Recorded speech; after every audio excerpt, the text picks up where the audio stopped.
9, 10, 11. 11. Ouais. Franchement, il change tout le temps de look.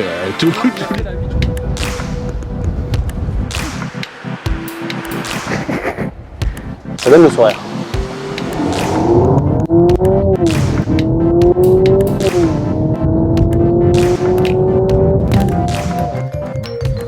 Chers petits observateurs, quand Honda a dévoilé la 11e génération de Civic, Julien au bureau m'a dit ça m'intéresse Renault, il faut qu'on aille la voir de plus près.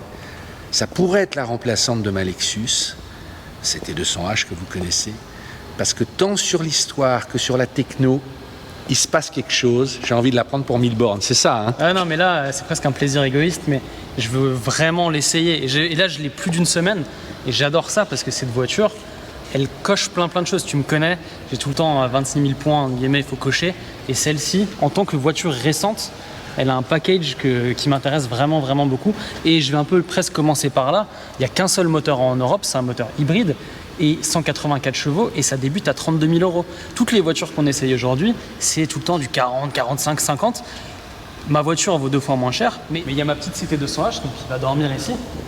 T'as peur, hein, tu lui dis non, mais bye bye darling. Il y a 10 ans, en fait, finalement, elle était vachement en avance avec son hybride simple, où en gros, je mets du 95, je me pose pas de questions et je consomme 4 litres 5. Là, elle est plus grande, mais la Civic, en plus, là, on l'a cotée, on l'a en noir. Pour moi, c'est un peu sa grande sœur d'une certaine manière. Alors, c'est une autre marque, mais ça reste le Japon. Et ils sont allés plus loin dans l'hybride. J'en dirai pas plus, j'ai envie de l'essayer, dans la mais gardez en tête que les 184 chevaux, ce n'est pas du cumulé, c'est que le moteur électrique.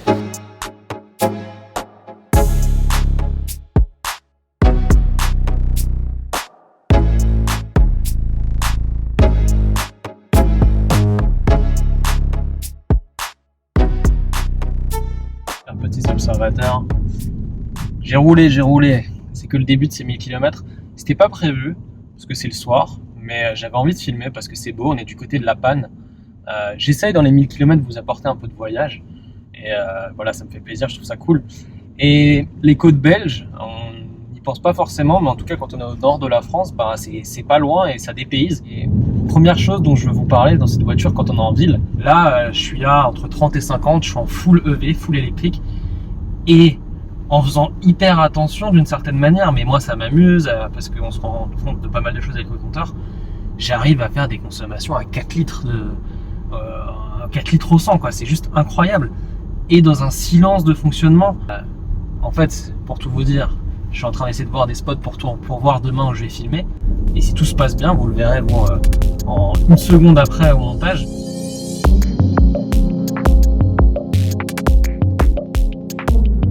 Chers petits observateurs, voilà, je vous avais dit on va se lever tôt, mais j'ai trouvé ce spot hier. Regardez-moi, avec le lever de soleil, juste avant qu'il pleuve d'ailleurs, la mer et cette Honda Civic. Alors forcément, vous inquiétez pas, on va rouler et tout, mais je voulais juste vous parler un tout petit peu de l'extérieur parce qu'elle a vraiment changé. Je trouve que sans aller faire un secret de design comme Philippe Nemeth, j'ai pas son talent, ce qui est intéressant c'est ces lignes. Je trouve qu'elle est beaucoup plus juste qu'elle n'a jamais été. Encore une fois, l'Honda Civic, c'est 25 millions d'exemplaires. C'est une voiture qui se vend. Là, c'est la 11e génération. Ça fait 50 ans d'ailleurs. On fête les 50 ans de la Honda Civic. C'était 1972. Et alors, elle n'a jamais été aussi grande, mais je trouve qu'elle est très juste dans ses lignes. Vous voyez, c'est très droit et je pense qu'elle va bien vieillir. Ce qu'on se disait avec Renault par rapport aux anciennes, vous l'avez vu en début de vidéo, elle était très clivante avant, soit on aimait, soit on n'aimait pas. Là, il y a des gens qui la regardent quand je roule. On a tous discuté un peu, l'équipe POA, et on se fait tous la même réflexion. Et ben, pourquoi pas? On se pose, elle est pas mal.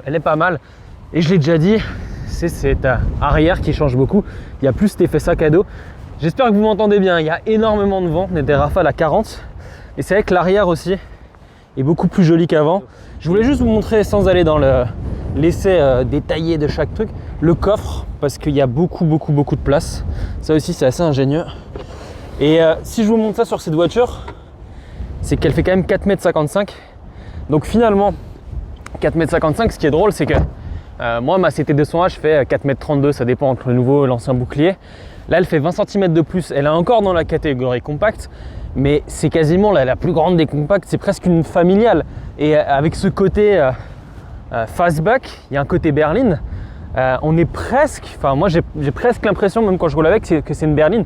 Ça a du positif et du négatif, mais en tout cas, quand on regarde par rapport à une Golf, une 308, une CT200H, elle est beaucoup plus grande.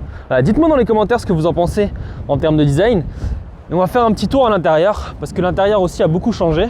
Vous le savez, Honda a un partenariat avec Sony, et pour l'instant, Sony n'a pas encore mis sa patte dans tout ce qui est des graphismes du système d'exploitation. Vous avez le compteur ici, vous pouvez changer plusieurs choses, ça change un peu au niveau des modes, mais à part le rendre un peu plus minimaliste ou un peu plus sportif, il n'y a pas de grands changements. Ce qui est très mignon, c'est qu'on voit la petite voiture ici. Regardez, hop, voilà, si je freine, voilà, on va freiner, si je mets les warnings, voilà, ça me fait toujours rire, c'est un petit détail. Ici, alors honnêtement, la planche de bord, par rapport à ce que Honda faisait auparavant, enfin moi je survalide. Il y a un côté un peu comme la Honda E, puis c'est très horizontal. Le petit grief, parce que pour l'instant je dis beaucoup de choses positives, j'aimerais bien qu'en dehors du côté beige ici, je sais pas, qu'on puisse avoir ici un espèce de faux bois, ou qu'on puisse avoir des selleries un peu plus claires. Là on est quand même sur du noir. Alors ça paraît très anachronique, parce qu'on a des boutons un peu à l'ancienne. Je suis pas forcément fan, mais vous le savez, les Japonais, ils ont de la suite dans les idées. Effectivement, quand on roule, typiquement on a Android Auto, on est sur une application et on va changer de musique. On n'est pas obligé de re-rentrer dans les paramètres, changer de musique. Quoi qu'il se passe, on peut toujours changer de musique ici. C'est des petits trucs, mais au quotidien, c'est du détail. Autre détail, vous voyez ce bout de plastique là, qui est d'ailleurs un peu moussé, rembourré. En fait, quand on roule, c'est génial parce qu'on pose un doigt. Voilà, quand on roule, on tient le volant quand même avec l'autre main. Mais si on a besoin d'aller sur l'écran, on pose un doigt ici et ça nous rend un peu plus stable pour aller dans les menus. Et ça a été vraiment réfléchi et sur toute la gamme, toutes les autres Honda, ça va être mis en place, ce petit truc avec ce doigt. Et autre chose que j'aime bien chez Honda, là, c'est pas de l'USB-C, c'est de l'ancienne génération, c'est du A si je dis pas de bêtises. Et c'est parce qu'ils ont fait une étude comme quoi 95% des gens utilisent encore ça et n'utilisent pas de l'USB-C, alors pourquoi on les embêterait? La dernière chose que je vais vous montrer d'un point de vue négatif, parce qu'après il n'y a que du positif, donc j'essaye un petit peu, c'est la caméra de recul. Vous savez que c'est un peu une de mes marottes, mais quand on est dans des voitures dans les 30 000 €, bien qu'il y ait des voitures beaucoup plus chères, mais on aimerait une qualité un peu meilleure. On voit le pixel, là il fait jour, hein, ça bruite, ça bouge dans tous les sens.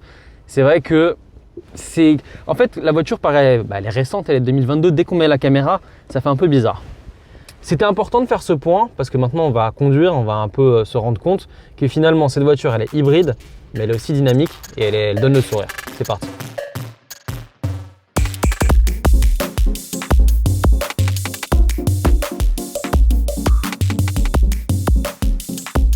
On se retrouve sur les petites routes belges. On est à peu près à 1 heure de Lille d'ailleurs, il y a un musée de voitures anciennes. Je vous le mets le lien en description, c'est vachement sympa. Le but c'est aussi d'être un petit peu carnet de voyage. J'avais envie de vous expliquer comment fonctionne ce moteur. J'ai potassé, les gens de Honda m'ont donné beaucoup de paperasse pour que j'essaie de vraiment comprendre. Et c'est totalement différent de ma CT200H ou d'une Prius, ça n'a strictement rien à voir. Je vais vous mettre ici, voilà, le petit dessin avec le débit de puissance, ce qui se passe. Sur ma CT200H, quand je n'ai absolument plus de batterie, d'un point de vue mécanique, il y a vraiment de la traction qui se fait grâce au moteur thermique. Là, c'est totalement différent et c'est pensé totalement différent. C'est-à-dire que c'est EHV. La voiture, elle a 184 chevaux, mais c'est 184 chevaux électriques. Ce qui fait avancer la voiture 95% du temps, c'est son moteur électrique. Ce n'est pas une puissance combinée comme ce qu'on voit chez Toyota, Lexus et d'autres. C'est vraiment le moteur électrique. Moteur électrique, vous me direz, il y a quand même un moteur thermique parce qu'il faut bien créer de l'énergie. Et en fait, il y a un deuxième moteur électrique qui va servir comme un générateur. Et ce générateur va avoir de l'énergie grâce au moteur thermique. Et le moteur thermique, qui était un moteur de 2 litres à cycle Atkinson, qui a un rendement extraordinaire, 41%. Ce qui va se passer quand vous allez accélérer, typiquement là, là je ne suis plus en moteur électrique, je suis le moteur thermique, vous l'avez entendu. Ce qui se passe concrètement, c'est que le moteur thermique va créer de l'énergie. Le premier moteur électrique, comme un générateur, va transformer cette puissance, cette énergie en électricité pour que le moteur électrique, le gros moteur électrique de 184 chevaux puisse faire avancer la voiture. Et ça fonctionne comme ça tout le temps. Et honnêtement, on a presque une voiture électrique d'une certaine manière. Alors j'espère que je vous ai expliqué quand même de façon assez simple parce que honnêtement j'ai regardé beaucoup de choses avant de comprendre. Derrière on a une batterie de 1 kWh qui fait 36 kg, donc on est très loin des voitures full électriques avec des batteries très lourdes. Quel est le but de tout ça? Le but de tout ça, c'est d'avoir une boîte CVT et de pouvoir s'amuser. Je vous explique. Là, on est sur des petites routes depuis avant. Il n'y a pas de voiture. J'essaie vraiment d'être sur des routes où je vais pouvoir accélérer. Et on va se mettre en mode sport. Le mode sport est juste ici. Et vous le savez, les voitures avec des boîtes CVT, le problème c'est que tous les journalistes le disent et les gens le disent, ça gueule. Là, ce qui va se passer, c'est que vu que c'est ce moteur électrique qui fait avancer la voiture, il va tout donner, il va être linéaire, un 0 à 100 en un peu plus de 7 secondes. Mais pour qu'on n'ait pas le moteur thermique, on a l'impression toujours qu'il gueule, qu'il fasse l'effet mobilette, ce qui va se passer, c'est que ce moteur thermique va s'amuser à faire comme s'il passait des vitesses. Il va s'amuser à changer au niveau des tours et on va avoir vraiment cette impression de boîte de vitesse. Je vais accélérer, vous allez voir, et ça donne le sourire.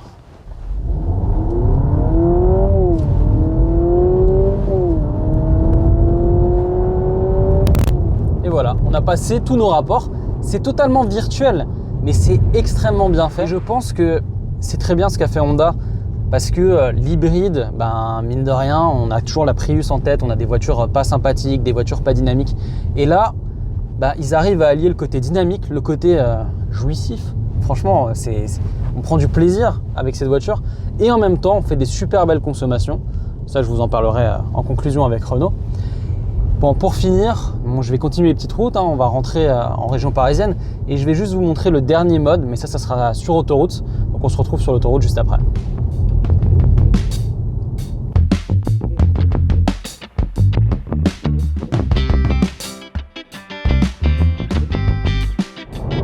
Voilà, je peux enfin vous le montrer, il y a cette petite roue crantée sur le schéma.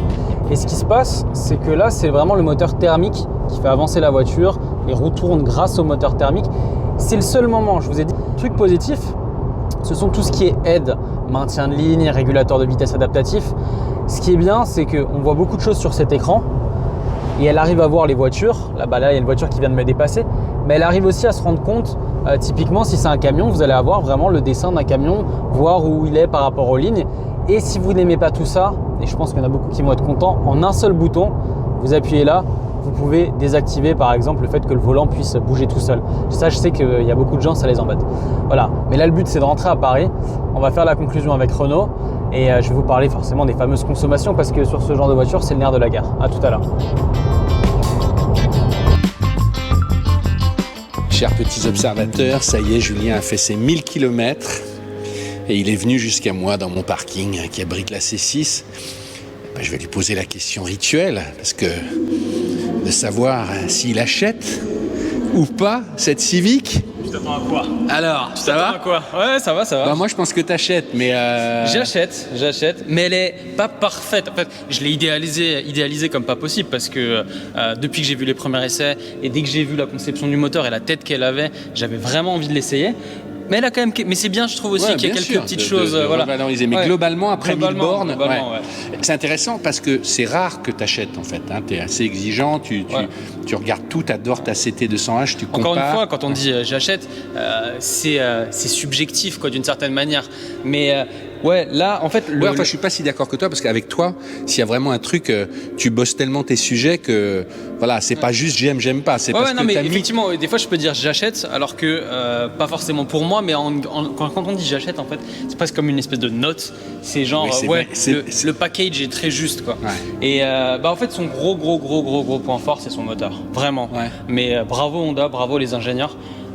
L'hybride a un problème, j'en parle un peu dans l'essai, c'est que depuis 30 ans, et même moi quand j'étais petit garçon, que je regardais les essais de Prius, les trucs et tout le monde parlait de cette boîte CVT, le côté mobilette, le côté où ça gueule. Là, il faut l'essayer parce que ça enlève les clichés en fait. Là tu te dis ok d'accord, donc tu peux avoir de l'hybride et en même temps tu peux te faire plaisir et ce moteur... je témoigne, moi je l'ai conduite 1 heure en la ramenant avec toi le premier jour, j'étais bluffé quoi. Et le fait de se dire qu'on roule en électrique la plupart du temps, et que finalement l'essence est juste là au meilleur moment pour recharger. Avec un super rendement ça c'est chouette quoi. Donc pour parler consommation, parce que j'étais en mode, tu sais... Est-ce que tu t'appelles Julien Rosberger? Concrètement, là en mix sur les 1000 km, sachant que j'ai fait majoritairement de l'autoroute, je suis allé en Belgique, là je suis à 5 litres 3, quelque chose comme ça, donc mixte, et je roulais vraiment à 130, 135 régulateur pour avoir un peu une réalité des gens qui roulent avec des diesels un peu au taquet quoi. Après... C'est important 5 litres parce que beaucoup d'écologistes modérés, j'ai envie de dire, expliquent que ça devrait être la consommation moyenne d'une automobile aujourd'hui. Elle devrait faire toute 5 litres au max, quoi, Ah ouais. ou à minima. Tu vois, Mais quand je dis modéré, c'est ceux qui disent qu'il faut quand même qu'il y ait encore un peu de voiture, Ouais, même si tu s'il y veux a un pouvoir quand même usage. rouler et tout. Voilà. Voilà, elle fait pas 2 tonnes, elle est plus autour de 1 tonne 6. La batterie électrique, ils ont fait en sorte qu'elle soit de plus en plus petite, elle a 36 kg. Tout est réfléchi quand même dans ce sens-là, et pour que ce soit assez efficient. Ce qui fait que si tu fais vraiment attention, que tu as un ayatollah du côté éco, et que tu es sur des routes, on va dire, un peu de la ville, un peu des fois 50, 70, voilà, tu peux arriver, j'ai réussi à faire des consommations à 3,8 litres. J'ai quand même 3,8 litres pour une bagnole comme ça. Et après, pour donner des ordres de grandeur, à 90, tu es à peu près à 5 litres dans ces eaux-là. Après, c'est très simple. 110, tu es à 6 litres et 130, tu es à 7 litres. Si vraiment tu fais que ça, voilà, pour donner des ordres de grandeur. Mais c'est bluffant. Le moteur Parce que c'est agréable à conduire, là. C'est agréable à conduire. Non, c'est agréable à conduire. C'est pas une punition. Non, c'est pas une punition. Moi, j'ai été frappé. T'as une direction, t'as un bruit sympa. À 110, quand tu appuies dessus, ça repart. T'as beaucoup de couples. Le mode sport, je l'ai montré, franchement, il te donne la banane. Honnêtement, alors qu'est-ce qui va pas? Voiture. Alors, c'est des petites choses. C'est des petites choses qui vont pas. T'aimerais, par exemple, j'ai fait les configs et tout, peut-être que ça va arriver plus tard. T'es toujours ce truc, c'est très noir. Alors c'est l'époque. Ouais. Si t'aimes un peu l'automobile et tu veux te faire plaisir, on va voir la configuration, ça change tout sur une voiture, c'est incroyable, hein, franchement. Et là, bon, bah t'as un peu, elle sera toujours comme ça et pas mieux que ça. Et ça, moi, ça me gêne un peu. Pour le côté où on va dire, moi, je veux l'acheter, c'est le premier truc où ça me freine, ça m'emmerde un peu. Mais après, ça, c'est pas pratique. Parce que tu peux pas mettre ton téléphone portable. En fait, tu peux pas accrocher une pince, c'est ça qu'il faut dire. Moi, à chaque fois que j'essaye une voiture, quand je laisse la mienne, je viens avec 5 supports de téléphone. Enfin non, j'exagère, 3 supports. Des aimantés, des trucs qui...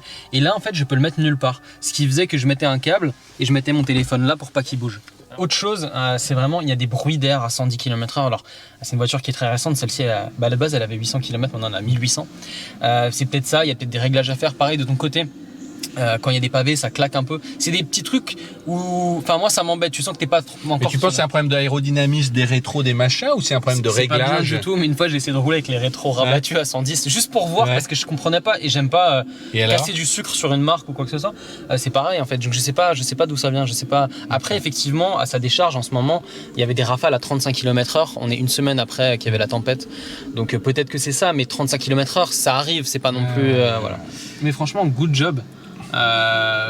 Moteur, il faut l'essayer cette voiture quoi. Alors de ce qu'ils nous ont dit, elle se vend hyper bien, mieux que qu'ils pensaient, donc voilà, ils ont pas besoin. C'est une grosse communauté de civiqueurs, on va dire, en France, et donc voilà, ils ont fait leur quota, je crois, presque. Mais là, elle peut vraiment toucher des gens qui ne connaissent pas cette voiture et qui ne connaissent pas l'hybride.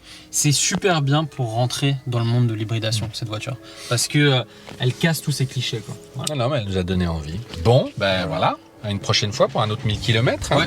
Abonnez-vous à POA, c'est important. Allez, merci. Ciao. C'est chouette.